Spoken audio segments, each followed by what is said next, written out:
to Talk This. It's dangerous to podcast alone. Surely I'm engaging with more media than my pathetic gaming output of late, host Madelyn. I'm your how do you even find new music, host Emma. It sucks now. And thanks How did I do it in high school? Where is Pandora now? Is Pandora We're still? on Pandora. I know. Hey, shout out to everyone listening to us on Pandora. Anyway, thanks for tuning in. It's our second, I think, Talk This Japan Adventure episode. Yes. Yeah, it is. So, greetings from Japan. Yeah. Konnichiwa. Or konbanwa.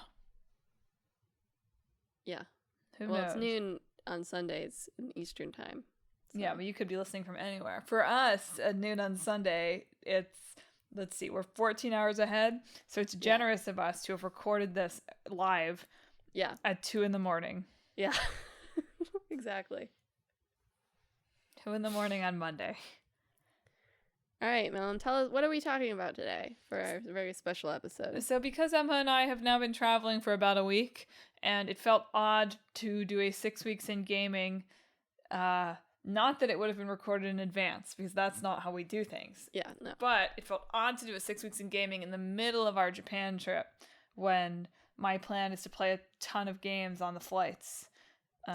And be able to talk about them.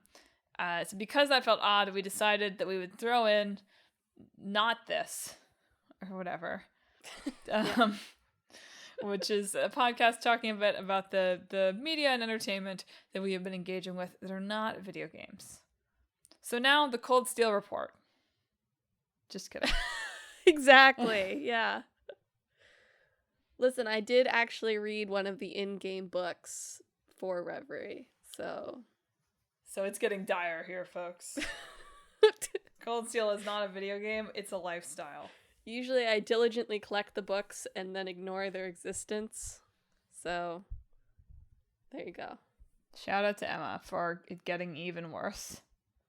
No, we're always talking about, or maybe we're not always talking about this, but I've said this before, that you should pull your inspirations from more things than just games. And so we are living up to our own words here. We do things other than game. Yeah.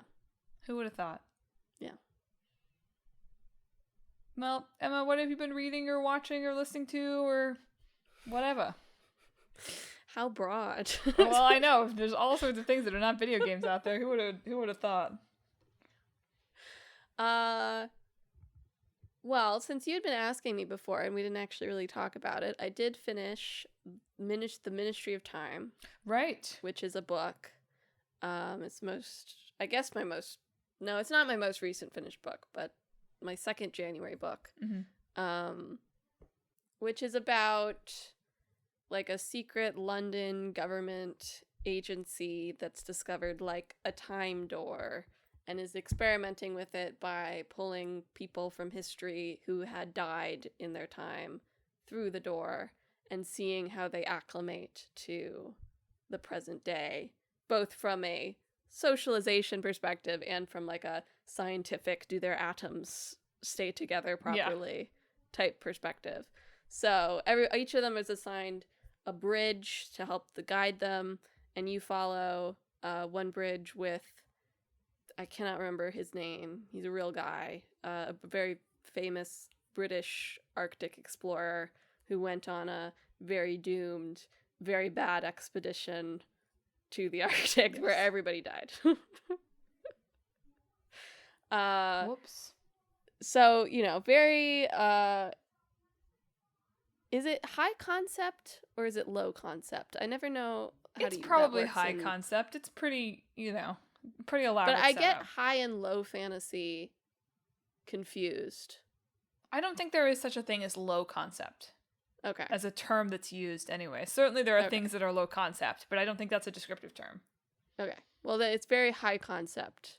For a while at the beginning, I was like, I don't understand how you make this a novel. This feels like a short story situation. And maybe it should have been, but they do introduce some more like plot type stuff with like the governmental conspiracy. And I think there's some interesting things in there around like refugee immigrant experience, with the bridge being born to someone who was technically a refugee but not really feeling connected to that term, versus these people who pulled out of time are essentially immigrants into the present. Per what I expected, felt pretty alienated by the romance, but that's pretty par for course for me. I think I just need romance to be not that this is realistic, but I need it to not be realistic. I don't know what to, What does that mean? I like it to feel like distant from me. It's in first person, so that doesn't help. Sure. That's not the main factor, but this book is in first person, which it definitely does not create distance. So yeah, I think I had a lot of cool ideas that didn't necessarily coalesce together entirely. That was my review as well. I read this maybe a year and a half ago, I think. After I picked it up at Barnes and Noble, I think, 'cause it looked interesting, and sounded sort of vibey up my alley. But yeah, I just sort of felt like it was a really interesting concept that in the end the payoff sort of felt like it wasn't quite there. Yeah, for me. So interesting for you to suggest it could have been a short story, because I think there could have been a very successful short story about this to a certain extent, and getting into all of the kind of government wheels turning of it all was interesting. I mean, some of the threads that are teased out by making it longer are interesting. Agreed. And messy, and I like that they let it be messy. It just, some of the plotting stuff doesn't. Yeah. I agree with that. Anything next on your reading list? Well, I've certainly finished The Sapling Cage by now. No doubt. No doubt. Which is like a fantasy coming of age story. It reminds me a bit of I think it's geared older than this, but it reminds me a bit of Alana. But it's about, oh man, I haven't thought about Alana in a long time. Yeah. But it's about there's witches in this world, and a trans girl switches places with her friend in order to join the witches and learn magic, and ideally transform her body to match what she wants to be. But also with the threat of well, will the witches be accepting of this if they find out? Right. And hiding herself from them, tension as well, while fantasy stuff happens in the background. And how do you think you enjoyed that book? I've enjoyed it. Yeah. I think it's the first of a trilogy, but it's new, so it will be a trilogy. It is currently just one book. So we will see how it goes and whether, I've got to think on it a little more to see if I'm excited for the next two books. Yeah. Well, after a bit of a boom and bust reading year in 2025, I finished 5 books in December after not finishing any books for 2 months. And I also read 5 books almost every month in the beginning of the year, and then got stuck on something over the summer that I was oh, I should finish this. Mm-hmm. But it's taken me forever. But I did read a really kind of interesting book on the early years up through approximately The Apprentice of reality television called Cue the Sun, which I enjoyed. It made me want to read deeper dives on some of the TV shows featured, because it sort of spends a chapter with early stuff, and then as you get a little closer, it spends a chapter with Bravo, it spends 2 chapters with Survivor, that's the only one that gets 2, eventually spends a chapter with The Apprentice.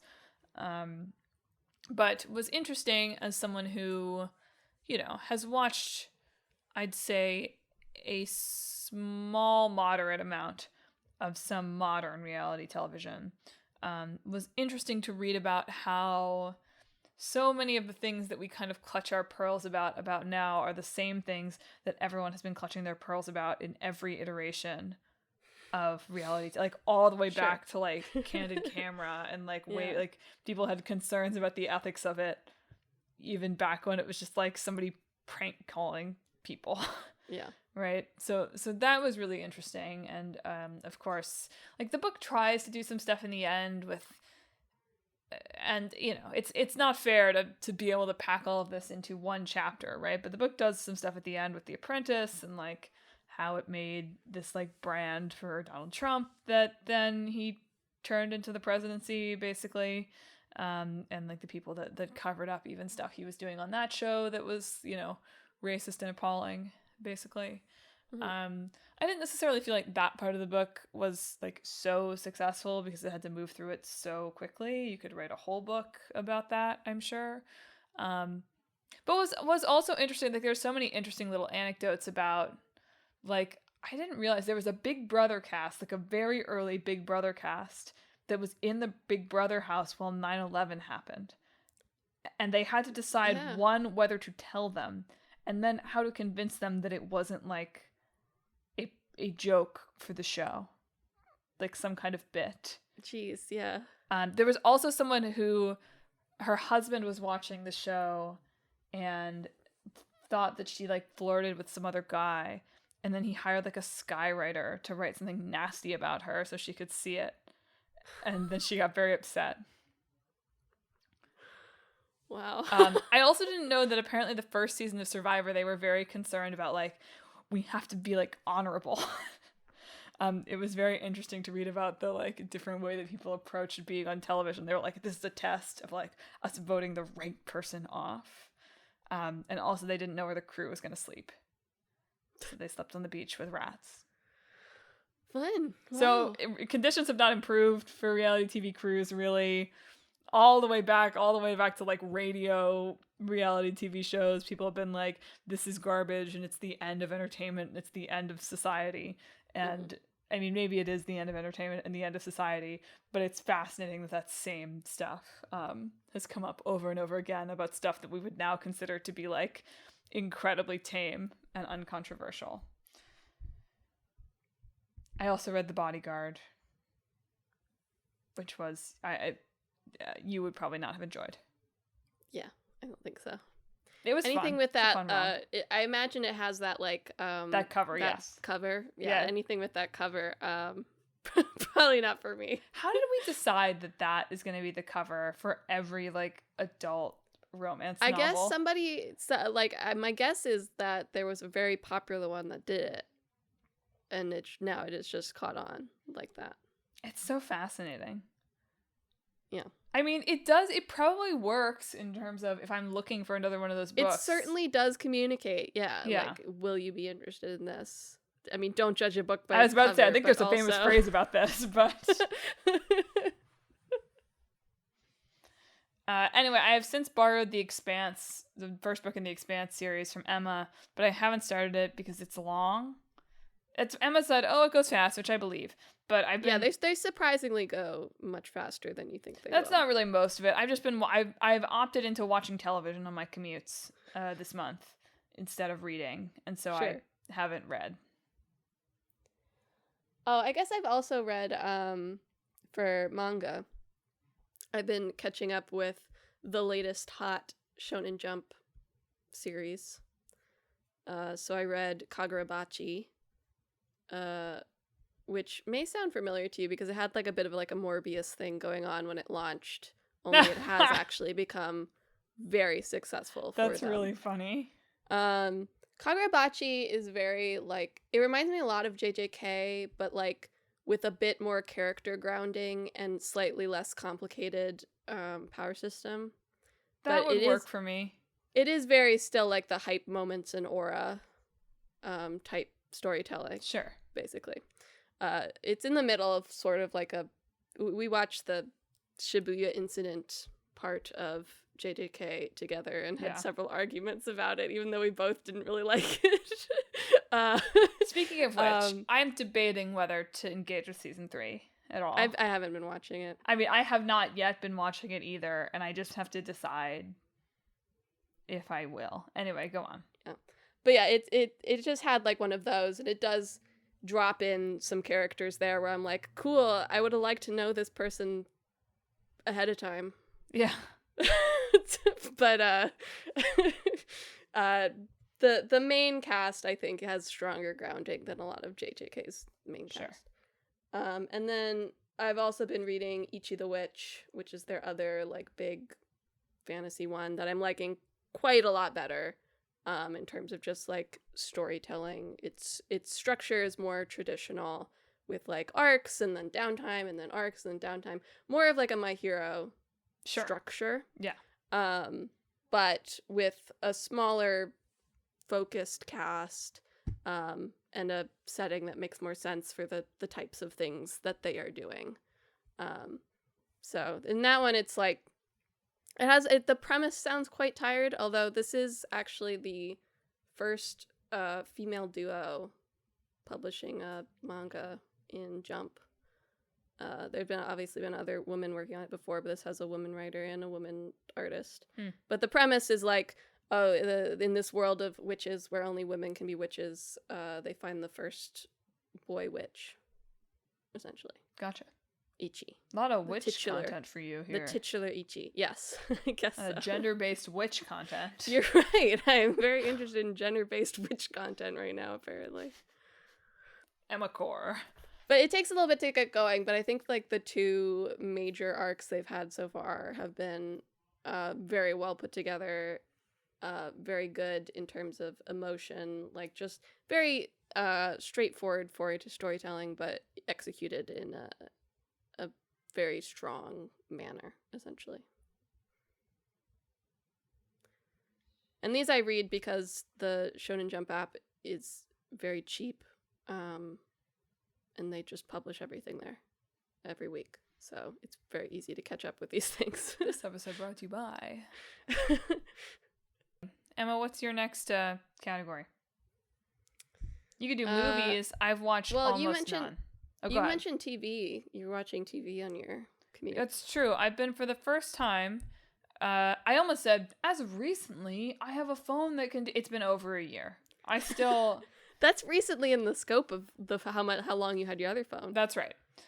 It's also recently like iPhones get filled up with like junk storage space sometimes. My iPhone had like 70 gigabytes of other storage data that made it almost impossible to use. And I finally managed to I update the iOS and that all went away. And now I actually have storage space on my phone so I can re-download like Yelp. But also I can download episodes of television to watch on my commute on my phone, which is not something I've really ever done before, but I have I have a 2-train commute these days that's like 45-ish minutes. So it's time to watch 1 to almost 2 episodes of an anime, which I felt like I've been watching a little bit less of it over the past year. So I felt like I ought to try to watch a little bit of stuff before this Japan excursion so that I could be looking out for merch. So I watched all of The Fragrant Flower Blooms with Dignity, which I had seen good things about, and then Emma was like, oh, you would like this because I hate it. It's a romance series. Yeah. So if they published it they would have the cover. They would have the cover. Which is about a, sort of semi-delinquent. I mean, he looks like a delinquent. He's actually nice. He's literally just nice. Stupid boy. Who goes to the stupid boys' school and also works at his parents' bakery. Crazy the way the show drops that he has a dad, 2 episodes from the end. I thought the explanation of why he was a delinquent and has blonde hair and an earring and whatever is because he had no dad. Nope, he's got a dad. I just thought it was really funny. Because he's there in the back making pastries the whole time. And a, tiny, very smart girl who goes to the fancy smart girls school next door. And of course, the students from those two schools do not talk to each other. But of course, these two fall in love. Yeah. And she teaches him to be open to the world and let his friends in and tell people how he's feeling and that people can care about him. And he doesn't even know that his kindness shows her a light during a time when she needed it, when it didn't mean anything to him. And they go to an aquarium and they have a nice time. And he decides he wants to be a baker. And they don't even kiss. So, with dignity. Anyway, it was good. It did, I do sometimes need these romance shows to maybe move a little faster. Sure. I enjoy the oh no, do they like each other of it all, but and the stuff with all their friends was very touching. But I do sometimes feel but we could move this along just a little faster. I'm an adult here. I know where the story's going. Let's keep it moving. And then I'm also about halfway through the first season of Free Run, which I didn't even realize that I started watching it and it was the second season starts today. Yeah. So good timing me. I'm enjoying that one a lot too. You didn't like Free Run, so our tastes just totally diverge. But I liked it fine. Something about you've gotten past the demons now, right? Yeah, the one with the town. Yeah. Yeah, something about the world building of the demons was a little this feels. I don't like this. Sure. Which is just a vibes thing. Sure. Apparently they will do slightly more interesting things with demons later on in the source I've seen. But the initial thing is just there's just these ontologically, biologically evil creatures running around. Yeah. It's okay, sure. Yeah. So that's where I dropped off for you. Sure. I am enjoying it. I think there's some touching thoughts about how people impact you and how you choose to live your life and what you choose to make important and pay attention to and whatnot. That is nice. And you can appreciate, I really do like the meme that's online of Himmel the hero would have liked, Himmel the hero loved the $1 Costco hot dogs. Yeah. Or whatever. Absolutely. do. Exactly. I also saw some controversy online, people being the opening song doesn't fit it at all. And I think it's fine. I think it's a bop. I don't love, when YOASOBI makes a song that sounds different than their other songs, I usually like that. But they do make a lot of songs that sound, the same. And the Free Run one is one of them. So. But sometimes I like that. If Bump of Chicken ever makes a song that sounds different, I'll riot. You know? Fair. Sometimes I just want the exact same song. I mean, when they play the Sawano song, I always go, there he is. So. Yep. Anyway, other things TV-wise, I have been rewatching Gilmore Girls. So, 3 seasons in. Mm-hmm. Less bad than I feared. Mm-hmm. The first 3, it will get bad. First 3 seasons less bad than I feared. Forgot how bad Jess is. And how little screen time they get dating. Yeah. Which is not really how I remembered it. But also Dean sucks. I don't know, they all suck. Shame about the OC. Shame about the OC. Well, the loss of Adam Brody is really a loss. Oh, right, yes. I just watched... Right. I have to be quiet in case I'm being overheard. I just watched his last episode. And I was like, that's insane that they end on the Bible thing. That's crazy. You never see him ever again. So crazy. Yeah, he moves in the show, right? Yeah, to California. Yeah. Anyway. Yes, it's been fun to rewatch, and I like season 4. Season 4 is a good season, and then away we go. Well, for me, I've been watching Fallout Season 2. Oh, right. Um, Spotify was advertising that at me for a while. Pretty solid popcorn entertainment. I definitely enjoy watching it more than like The Last of Us Season 2. God. I think that this season especially is doing better balancing like its different characters a little bit. I was very worried for a little bit they were just going to be like, Lucy just shoots people now. Which is like very against her character. She was like on Fallout drugs for like an episode. But I think they pulled that back interestingly, and the finale has happened now, which I watched, and I'm sure it was equally as popcorny. So that's what it is. It's faded from my memory now, so we can't be sure. But yeah, that's a fun thing to just put on and watch, I would say. I'm watching my first Fate. Do you know the Fate franchise? Yes, but I know nothing about it. I still pretty much know nothing about it. Awesome. Fate Strange Fate is airing this season, which is based on light novels by the author of Bakano and Durarara. Oh, right. Which we watched Bakano. I also watched Durarara, the first season anyway. Watched Durarara, I suppose. It's fun. There's definitely times where they're using like terms, and I'm like, yeah, okay, cool. Yippee. Yippee. But I do think that Narita is the writer. Is just really good at like balancing a very large cast, and Fate's characters are very well suited to all sort of feeling like they could be main characters, right? Yeah. So it works very well with the way that like Bakano and Durarara handle its characters, but with like even larger than life sort of personalities that are bouncing off of each other. And cool fights. Can't ask for more than that, really. Yeah. So that's I'm having fun with that, of being like, yeah, okay, cool. That's Gilgamesh.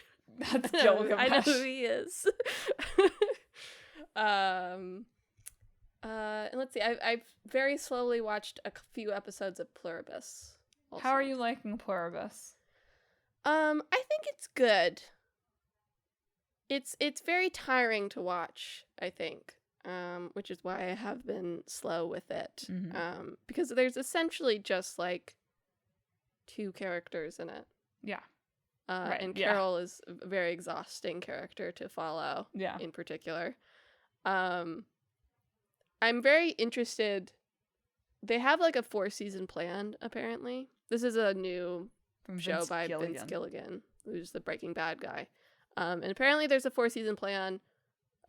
I don't know. I don't see it currently, but I guess the show could very drastically change shape at any point and still exist. Yeah. So it does feel like something that could look entirely different by season 4 than it did in season 1 and still have a through line like that. Yeah. So I'll probably finish the first season and see how I feel after that. But makes sense. I haven't at this point, certainly. So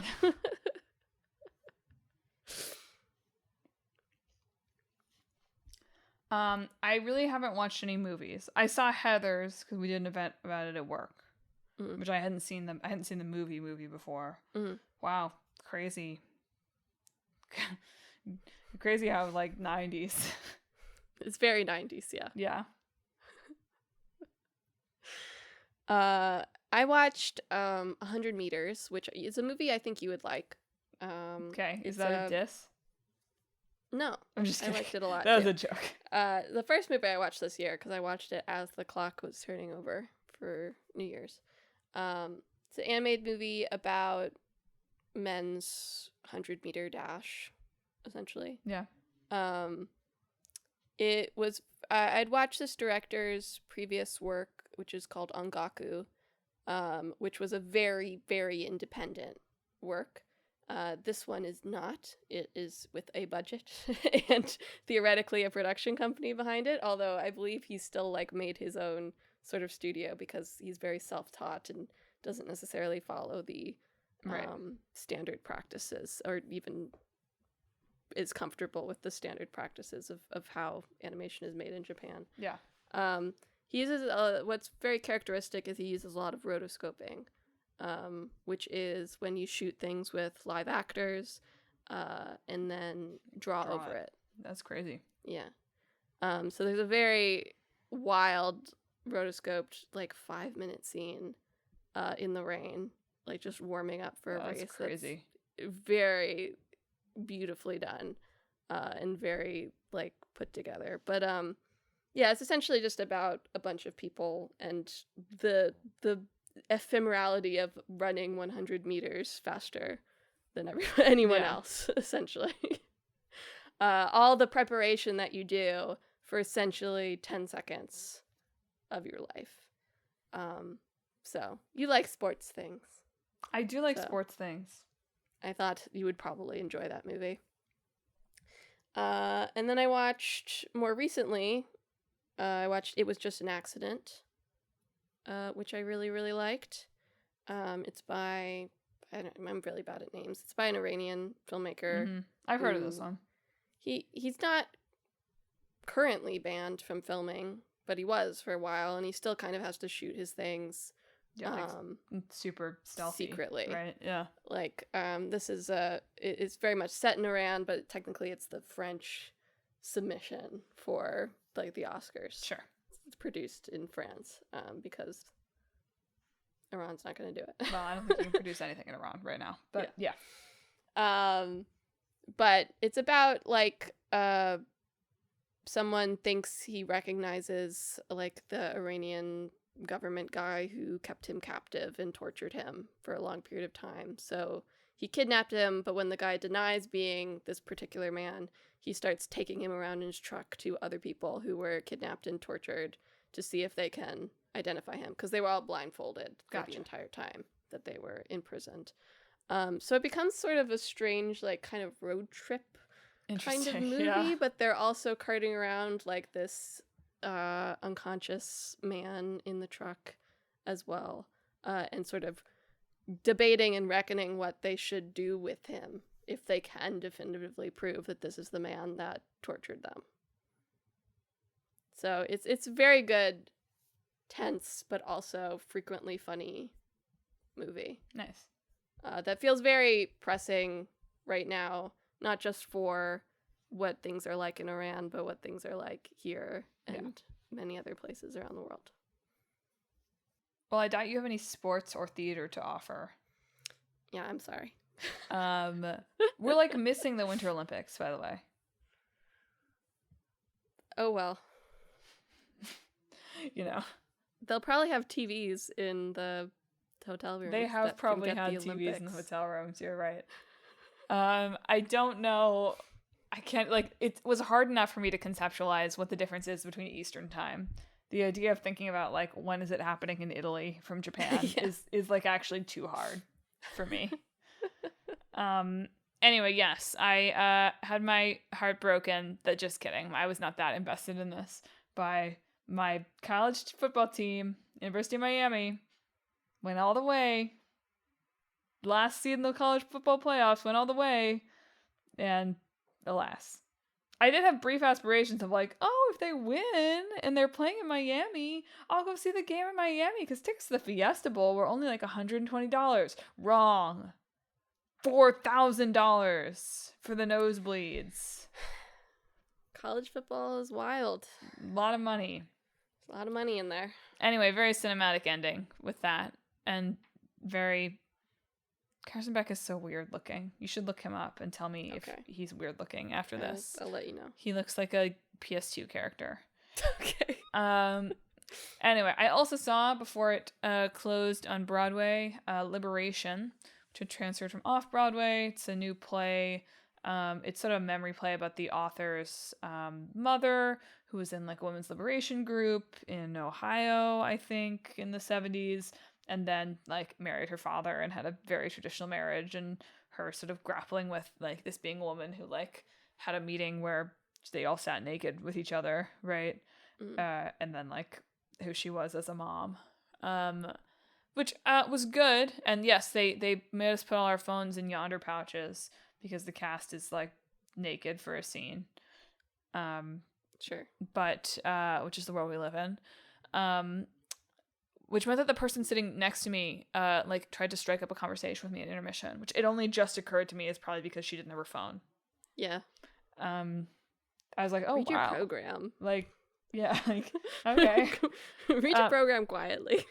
But anyway, the play was good. I enjoyed it. I think, told a sort of touching and thought-provoking and whatever interesting story. I don't always love a memory play in this way where it's like, I'm a writer and I'm thinking about my mom kind of thing. But I think that worked. What I both loved and didn't love, like, I love a live theater moment, right? I love a moment where it's like, the audience does something and it's like cool that you're in the room. But what I still love the experience of this, but audiences, and it was the same when I saw like The Prom, right, which was like a musical, and granted I did a doubleheader that day with Hamilton, so like The Prom was not gonna hold up to Hamilton. It's a fun show, but that one is about like two lesbian teenagers in middle America who are in love, right? And similar thing with Liberation, of like the audience loves to demonstrate that they support women. Sure. And like basic things. Or like there was one point where like the old woman in the group was like, I'm thankful. The thing I love about my body is that it still works. And everybody applauded. And everybody applauded like some other lines about like, yeah, women. Or like when the older woman did a whole list of like all the like chores that she does and things about that her husband has never done. And everybody applauded. And it's like, folks, this is a Midtown Manhattan. You've got nothing to prove here. We are all the same. We all believe the same things. Like, there are not Republicans here, and if there are Republicans here, they are Republicans who probably reasonably believe in women's rights because they live in New York City. So, like, we don't all have to applaud this. Like, we get it. You support women. We know. There was also one moment where there were two women who, like, sort of were, like, kissed after, like, sort of a semi-forced outing as lesbians. And one person applauded. Just one. At a moment where it was not appropriate, really. And that was really funny. Anyway. It's always kind of a crapshoot when there's a kiss. Yes. I think. Yeah. True. Anyway, I just found it, like, I really like this about live theater, the sort of like, oh God, what's the audience gonna do? Like, I enjoy that experience. And this one, it was like, God, everyone's so self-righteous. Like, we're not doing, this show isn't happening in Dallas, Texas right now. Like, this is New York City. Get over yourself. Come on, people. Anyway, very performative. And I thought it was funny. But the play was good. You can't see it, listeners. It's closed. But I enjoyed it. I also really wanted to go to, and I think I probably didn't make it, I can't remember right now, I'm so jet lagged, to this play that they're doing where the East River has disappeared from New York City, and the audience is tasked with like building, both like as a group, like electing somebody as like the new like mayor or whatever, but you also have to build a city on a giant vat of pudding. Interesting. Which I was like, that sounds awesome. It's a shame that that's mostly running while I'm in Japan. Anyway, theater cool. I'd like to go to more live theater around here, and I'd like to go to the movie theater more even, which is closer and easier when it's not covered in mountains and mountains of frozen ice, I suppose. Perhaps this spring. But yeah, the getting to the theater itself is a bit more of a trial. Yeah. Well, I think the only category I can think of that's left is tunes. Not cartoons. I wish I had some tunes for you. Yeah. Man, I just don't know how to find music now. I try to use the Spotify, and you don't. I realize Spotify is bad. Yes, I don't have Spotify anymore. I have Qobuz. I'll look into all these other ones, but for now, I don't pay for Spotify. I use Spotify free. Surely that's Like, yeah. Surely that's I listen to the stupid ads. Surely that's something. Surely that's some little strike against the man here. No, I mean, I use Quobuz now, which I'm not even sure if I'm saying that right, but it does give big, they have it on poop for you energy in its name. So I admit. And I have Bandcamp too, obviously. Yeah. But which people are Bruno Mars just put his new single on Bandcamp. Not Apata. Bandcamp Ascending. Is more new one. Yeah. Which was, I mean, I don't have that, but it was interesting to me to like look at and be like, interesting, you know, like that's not the type of artist that would typically be putting their stuff on Bandcamp. Yeah. Bruno Mars is cool. Bruno Mars is gonna be the next. It's Elton John who's like a big Chapel Roan fan, right? Like Elton John has always got his finger on the pulse of like what's new, and I feel like Bruno Mars is the next Elton John. I said it. Have you heard of Olivia Dean? Yeah. Could you hum any of her songs? Okay, cool. That's more than I could do. Yeah. She's very British. She's very British. Yes. On pain of death, if I played one of their songs, could you identify if it is by Somber or Joe? Who's Joe? Joe Keery. Who's Joe Keery? He's the guy. I probably guess Somber by virtue of I know who that is. He's from Stranger Things, the actor in Stranger Things. Who I didn't know he had music. Joe. Anyway, never mind. So no is the answer. Yes, I try to use friends. That's all I know about. That's the only Somber song I know. What? Back to being friends. Oh, see, that's not the one I know. That's the only Somber song I know. 12 to 12 is the only one I know.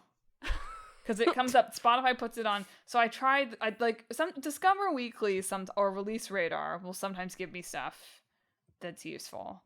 But the like, here's your day list or the happy indie playlist or whatever, I feel like plays the same songs for me over and over, including one song by Somber and one song by Joe. Never Olivia Dean. Does not cross my desk. Yeah. No, it's hard. It's hard to find new stuff now. Yeah. You have to be really like plugged in, I feel like. Yeah, it did seem like a golden age. Like I just remember when the iTunes free song of the day would actually sometimes be good. Mm-hmm. They probably still do that, but I don't know. Pandora would actually turn up useful new music. Mm-hmm. Amazon used to have like really like free albums sometimes, or like 99-cent albums. That's how I discovered Florence and the Machine before anybody else. Mm-hmm. So that album was like $2 and I bought it. Mm-hmm. So those were the days. I do sometimes try to read like the Bandcamp write-ups, but it's just hard when it's a blog. I just want it to be a playlist. But that's not really how Bandcamp works. So I've started trying to be like NPR will sometimes do like a, like best albums of the month kind of thing. Sure. So I'll listen to all those. Songs. Do they still do All Songs Considered? They probably still do All Songs Considered. I should look at that too. Yeah, so I don't really have any tunes for you. Ultimately, really? Sometimes I just text Aurora and she goes, "Have you listened to Jane Remover?" Just over and over, she's just checking. Yeah. No, I need to ask her to make me a new Goated Tunes playlist. I've been listening to more Hikaru Utada Hikaru. Manifesting Kingdom Hearts 4. I don't know if that really counts as new music. Probably not. I've mostly been listening to her greatest hits album, so that's fine. I'll permit it.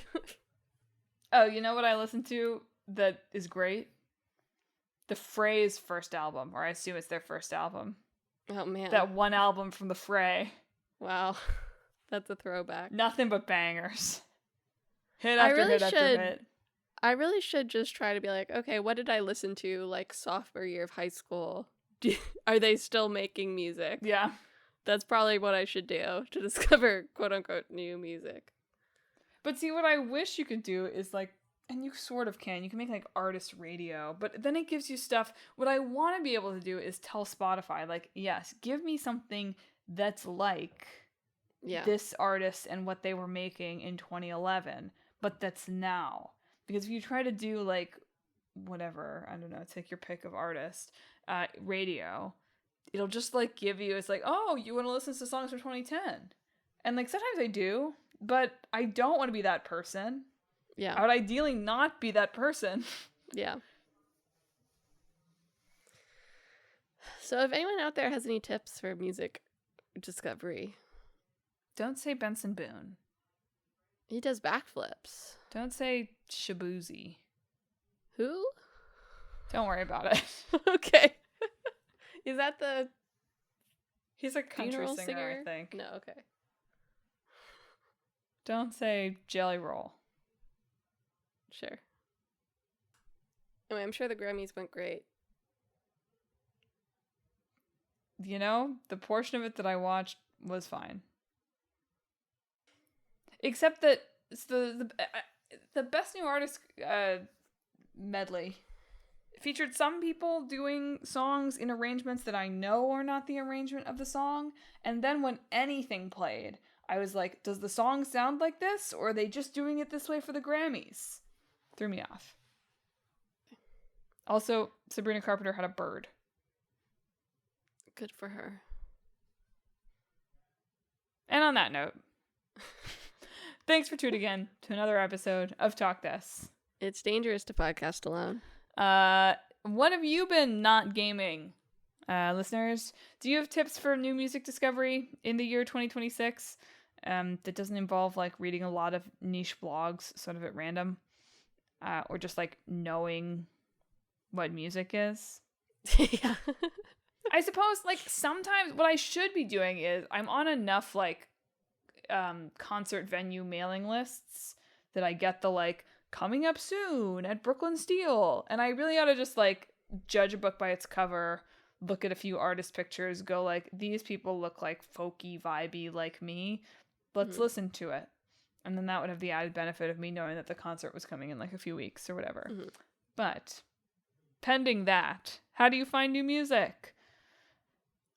How do you balance all the different ways you can be engaging with media? Do you like to applaud in self-righteous ways? Do you like stuff that's about sports or road trips with captives? Yeah. If you have thoughts about this or anything else we talked about this week, hit us up on social media. We're on Facebook, Instagram, YouTube, and Blue Sky at Talk This Podcast. Or you can visit our website, www.talkthispodcast.com, where you can read all about the show, check out the games in the hat, and read our blog. But most importantly, if you enjoy the show, you ought to subscribe. We're on Apple Podcasts, YouTube Podcasts, TuneIn, Pandora Podcasts, online and on the apps, Spotify, Overcast, Pocket Casts, wherever you can find podcasts. Subscribe to Talk This so you never miss an episode at 2 a.m. Japan time on Mondays. Yeah. I did also want to mention, it should be live now. There's an Ice Out of Minneapolis bundle on itch.io, our standard video game charity bundle for whatever the frickin' issue is currently. Yeah.